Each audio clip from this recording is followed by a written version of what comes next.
What's up, everybody? This is your boy Thirsty Jack, and this is a special edition for Thirsty for Wrestling, and this is a conclusion for Road to the Chip.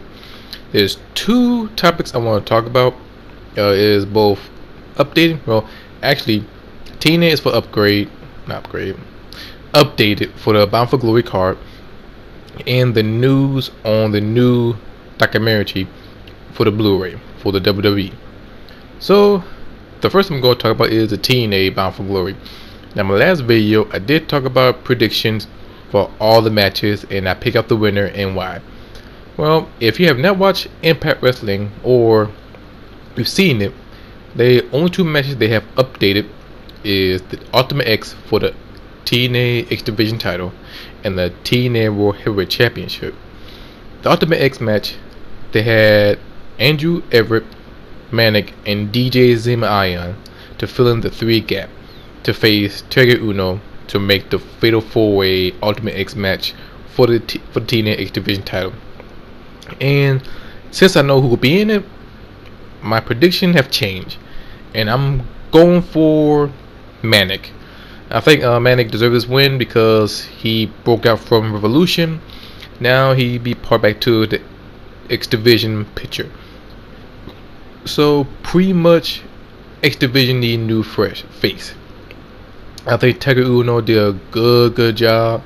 He a great performer as a X Division guy.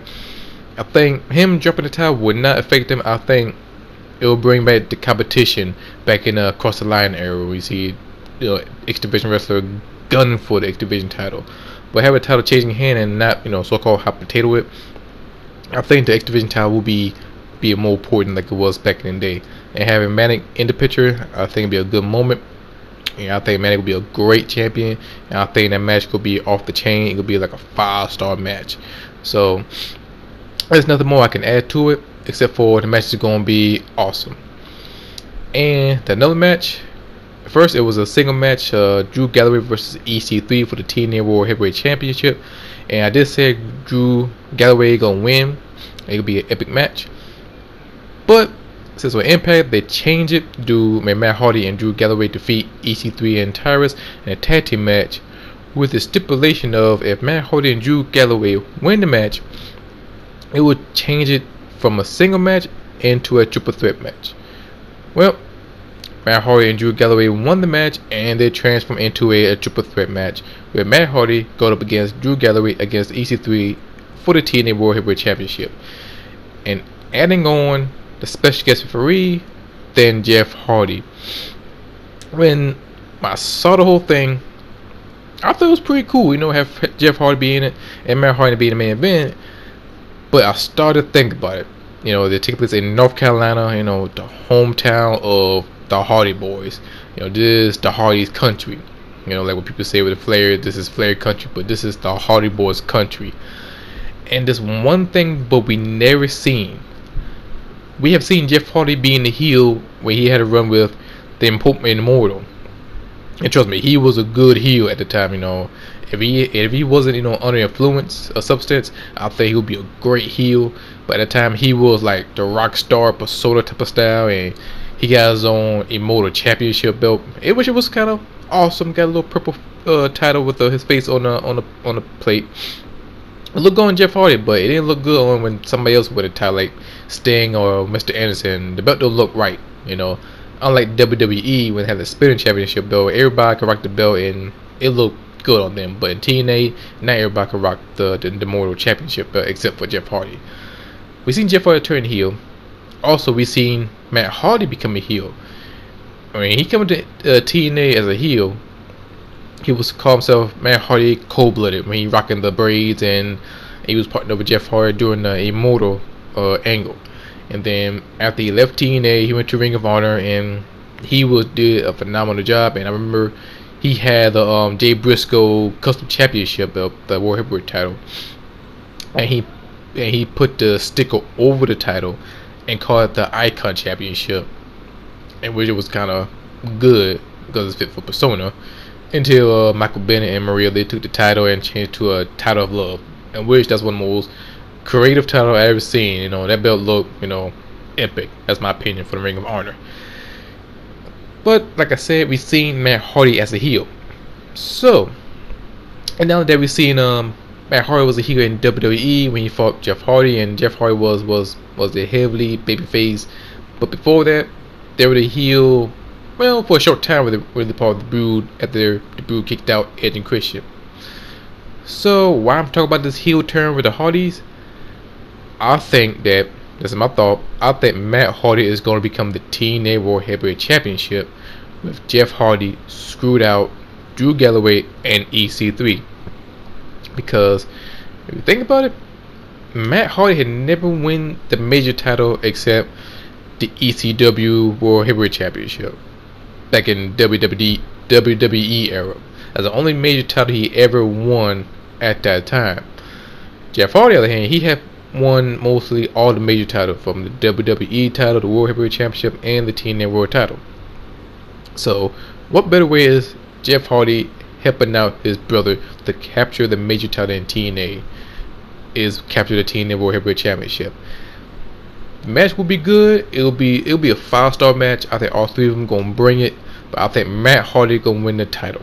At first, I thought Drew Galloway deserved the title because he been working hard, and from the TNA as he entered, try to get the fans just to stand up. And I never forget when he stepped to the ring, he mentioned about this is pro wrestling, not sports entertainment. From the jump, I take him seriously, and from there go, he is a main inventor. Same thing with EC3 when he was signed to TNA 3 years ago. You can look at him, his persona, how he played with the crowd, and you could tell he's a cool guy. Because I met EC3 last year back in February for the house show when they come down over Columbia. It was awesome, cool guy. He loved to play with the crowd, and there's nothing you can dislike about the guy. You really can't boo him. You just cheer for the guy, or laugh with him, right off the back. So, but I say Matt Hardy gonna win with the help of Jeff Hardy. It'll be a big heel turn with the Hardy Boys, and at their hometown, they might root for them. They might, boo them if they turn heel. But I think we see Matt Hardy as the world champion. And I could be wrong if Jeff Hardy, goes straight down the middle and Matt Hardy win the title, and in a babyface way, in a good way. I wouldn't be mad, but I'm still thinking about it to be a heel turn because it just written all over. It's written everywhere. It's just like a heel turn is just waiting to happen with the Hardy Boys. So that's what I think about it. That's my short prediction. And another topic, any fans who love collecting Blu-rays and DVDs, who watch documentary like the history of the World Heavyweight Championship, the history of Intercontinental Championship, or even documentary of your favorite superstar like Macho Man Randy Savage or Big Show. Me personally, my favorite is Eddie Guerrero. Viva La Raza is a blended with a documentary and a couple of matches. For this one, they have a little schedule for next year. I see it on the website, WrestlingDVDsNews.com, and I looked it up, and they announced it that Hardcore is coming out next year. The Hardcore is about the history of the WWE Hardcore Championship, and they say it'll be a documentary or a match compilation. And my best bet is it's gonna be both, just like they did for the WWE the World Heavyweight Championship, and that's the only one with it. The history of WWE Championship, they're mostly match compilation, and the Intercontinental Championship, same thing. But for this one, the Hardcore documentary or match compilation, most likely be both. I can't wait to see it. That'd be next spring, most likely. That's what they said. I'm a big fan of the Hardcore Championship. Before the 24/7 rules, they treat that title like it was a major title, but even though it was a mid-card title, everybody was winning the Hardcore title, from Hardcore Holly, Al Snow, Big Boss Man, Kane, Big Show, The Undertaker, Rob Van Dam, you name it, people win it. Even Godfather Hoes win the title. But without that title being made, popular, it was the Attitude Era legend Crash Holly, R.I.P. to Crash Holly. He the one made the title 24/7, and that would make the title fun. And I never get the hardcore battle royale at WrestleMania 16. And it's called WrestleMania 2000. I remember that one. Everybody was beating each other up. I remember Taz, he was there. He was a former hardcore champion at that time. So I'm really looking forward to get that one, to get the hardcore Blu-ray when it comes out. And the other Blu-ray they announced is the Dudley Boys, which that would be a good documentary from the Dudley Boys, and which they're talking about their history and how their careers expanded from ECW to, I don't think they're gonna mention by TNA, but mostly ECW, Japan, and WWE, and how they come back home from WWE.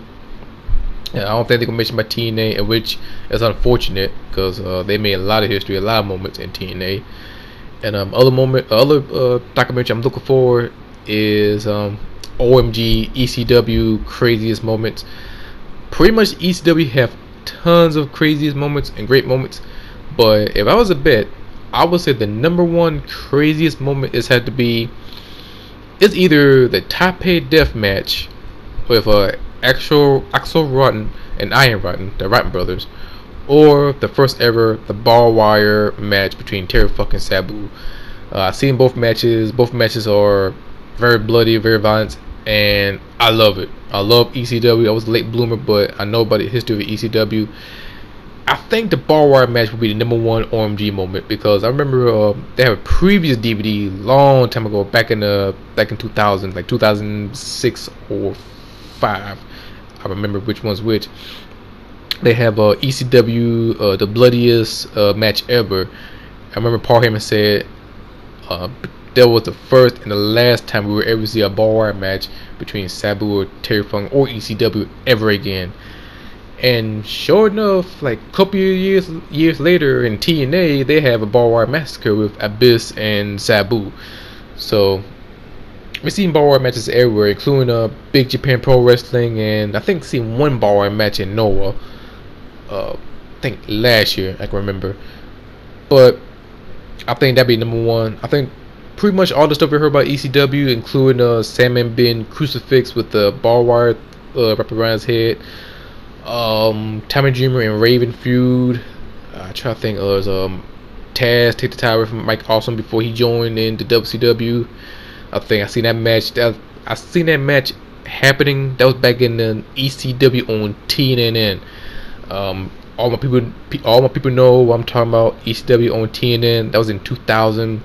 Back in the day, it was called Thrill Zone, where they had like roller battle and Monster Jam.